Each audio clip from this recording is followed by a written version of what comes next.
Nauwi sa Stampede ang dagsa ng mga taong nais makapasok sa isang hotel sa Barangay Tumaga sa Zamboanga City. Isang babae ang pinilit ng hilahin matapos maipit sa dagsa ng mga tao. 2 senior citizen ang namatay at 10 ang sugatan ayon sa Zamboanga City Medical Center.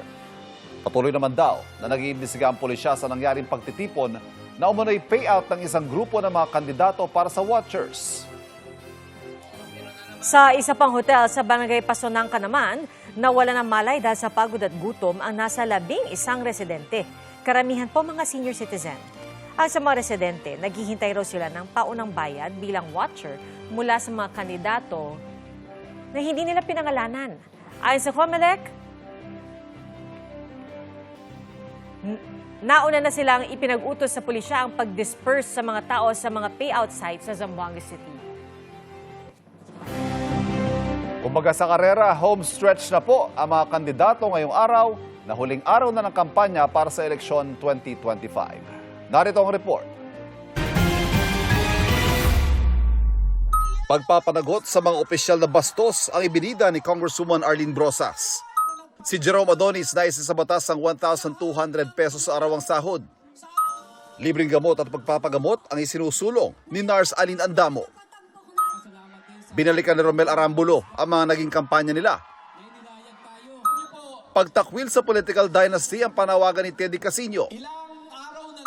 Pagpapanagot sa mga korap at abusado ang layo ni Congresswoman Franz Castro.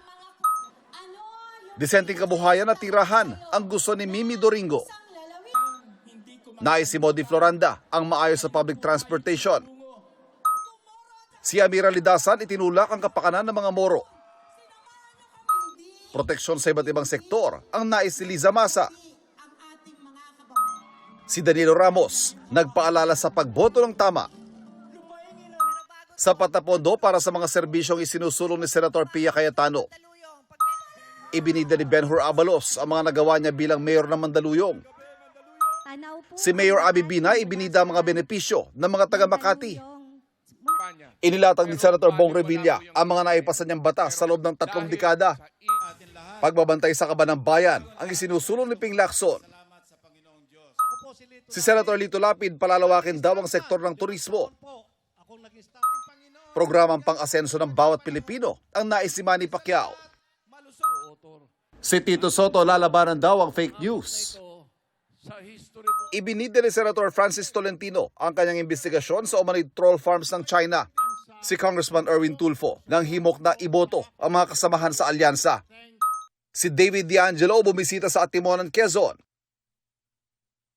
Nag-motorcade sa Bulacan si Attorney Angelo de Alban kasama ang PWD advocates. Kapakanan ng mga estudyante ang pinagtuunan ng pansin ni Lodi de Guzman. Si Luke Espiritu tinututulan naman ang political dynasties.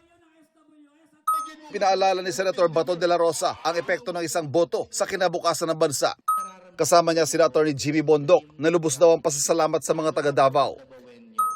Senator Bongo na nais ipagpatuloy ang kanyang nasimulang pagsiserbisyo. Pakikibaka para sa mga Pilipino ang inilalaban ni J.V. Hinlo. Pagpapaunlad ng kalusugan ng nais si Doc Marites Mata. Nagpaalala si Attorney Vic Rodriguez na huwag bumoto ng magnanakaw at tiwaling politiko. Kasama rin nilang nangampanya sa Davao si Philip Salvador. Nangampanya sa Urdaneta, Pangasinan si Congressman Rodante Marcoleta. Suporta sa mga magsasaka at mga isda ang itinutulak ni Sani Matula. Si Kiko Pangilinan nagpaalalang piliin ang mga pinunong tapat at hindi taksil. Tutok sa infrastructure projects ang pangako ni Congresswoman Camille Villar. Sa Naga City, humingi ng dasal at basbas sa isang monasteryo si Bam Aquino. Transportasyon at edukasyon ang ilan sa mga prioridad ni Congressman Bonifacio Busita. Huling araw ngayon ang pangampanya ng mga tumatakbong senador sa eleksyon 2025.